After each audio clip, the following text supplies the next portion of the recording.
We've become accustomed to doing everything on Zoom, not only for our work, but for connecting with our families and friends and all of those things. And if you're like me, you're a bit zoomed out. You don't really necessarily want to talk to people online any more than you have to.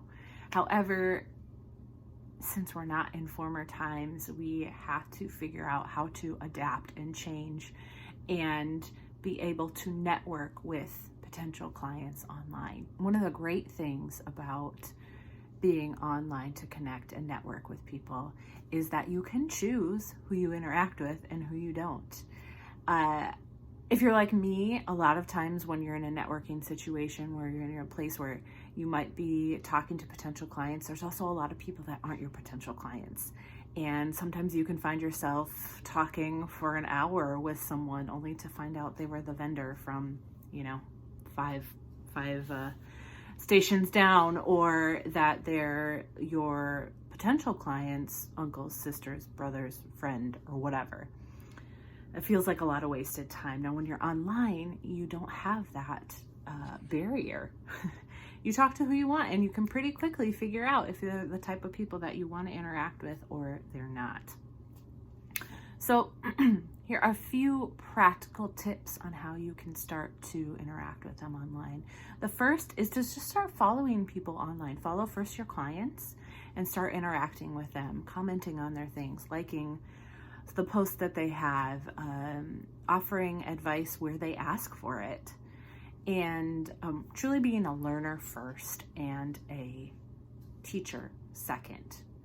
After you follow your clients online, you might start to see some of the things that they like and enjoy. You might also interact with and see some of the people that they follow that are in their industry as well. From there, you can start to follow some of those other people and make connections with those people that you think would be a good connection for you. Going back to this concept of being a learner first and a teacher second, it's pretty simple in terms of if you can remember these 3 words: reply, ask, and give. Reply to anyone who contacts you, to anyone who reaches out, to anyone who comments or says anything. Ask questions to clarify. Ask them what they mean by a certain thing, or how it makes them feel, or what's that question behind the question that you as accountants know the business owner is actually asking.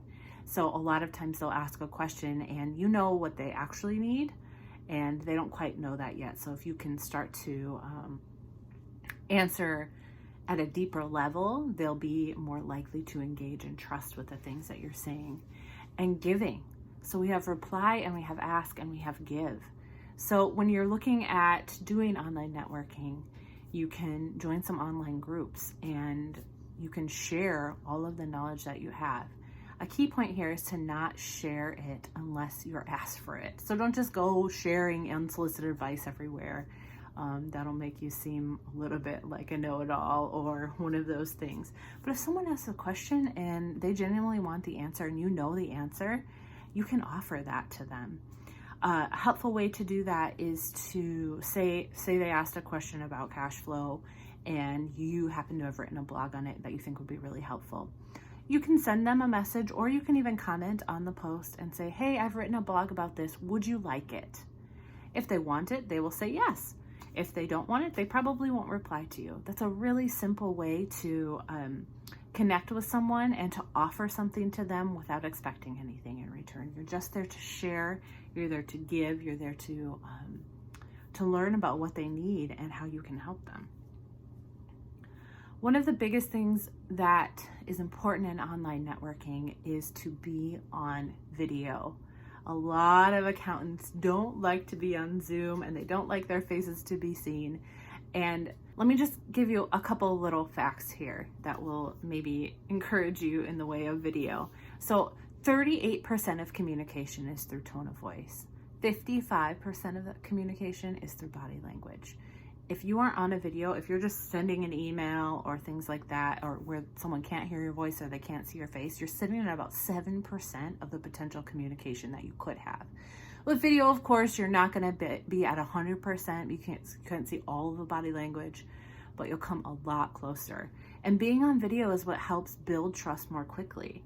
So you're answering your clients' questions And it's not just that you're answering them with facts, it's the way that you're answering them. Your style, your words, your tone of voice. If you're being condescending or not condescending, that's going to put a different tone, and they're going to be able to hear that. Whereas in an email or some form like that, it might be easier to interpret in a certain way that isn't actually intended.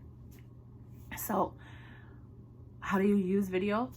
If someone asks you a question and you know the answer to it, just record the video and then post it online. It's as simple as that. It might not be perfect, and that's okay. As long as you're answering the question that person has, that's what you're going for.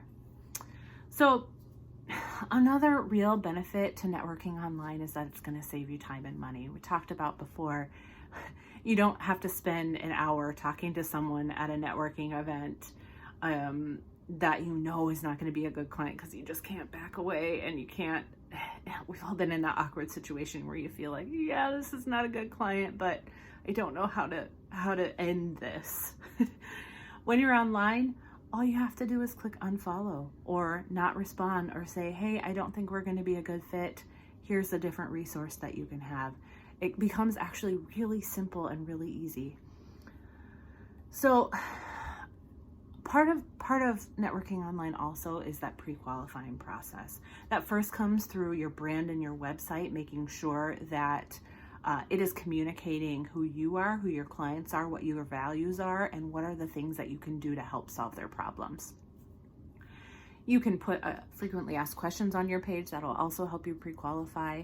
And the biggest thing that we want to say here is that you need to be crystal clear on your values, because when you're hiring and firing by your values, if those aren't communicated clearly, you're going to get a mismatch.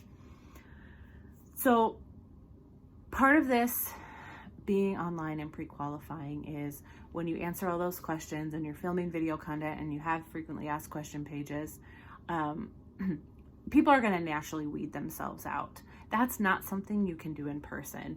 So you can't automate that process in person. You can't have them fill out a form in person to see if they're a good fit. And that's a really, really huge benefit to being online. If someone comes to your website, they can check out who you are and they can fill out the form, and sometimes they're not a good fit and you know it right away. Or sometimes you'll hop on a video call and just by the few things that they say, or you can tell by their attitude or their tone of voice or any of those things that they're not going to be a good fit. And you can just say, it was so great to meet with you, and I think this is not going to be the good thing for you. Not only is it going to bring you the right, great clients that you want, it's going to help you attract and retain the best kind of employees. Like I said before, when you have your values very clear online, not only are you going to attract the right employees, you have a much bigger, broader span of people that you can reach, and that goes for both clients, potential clients, and employees. There's just a lot more people out there online that you can connect with. You're more likely to find those values fits both with clients and with employees, and you're more likely to be able to connect with them in a way that's meaningful and can lead to more interactions. The last thing I want to say is when you're interacting online and when you're trying to talk to people and build those relationships, it's important to go in with an attitude of humility and not expecting something in return. Of course, we all expect to see some return on our marketing and some, something showing us that what we're doing is working, because you don't want to just spend all of your time, and you will see some return on your marketing. You will see some return on building those relationships. It's probably going to take longer than you expect it to. It's important to spend at least 6 months just interacting and doing those things and seeing what happens, because that's when those tiny little seeds will start to grow and you'll start to see a little bit of trust built. It takes longer to build that trust when you can't see them in person. So what is one thing that you can do today to start investing in a relationship with a potential prospect? Was it following them on their social media feeds, or connecting with them on LinkedIn, or commenting on something that they've posted? Figure out what that thing is. You can drop it in the comments below, or better yet, send me a LinkedIn message, connect with me on LinkedIn and send me a message and let me know how you went. Talk to you soon.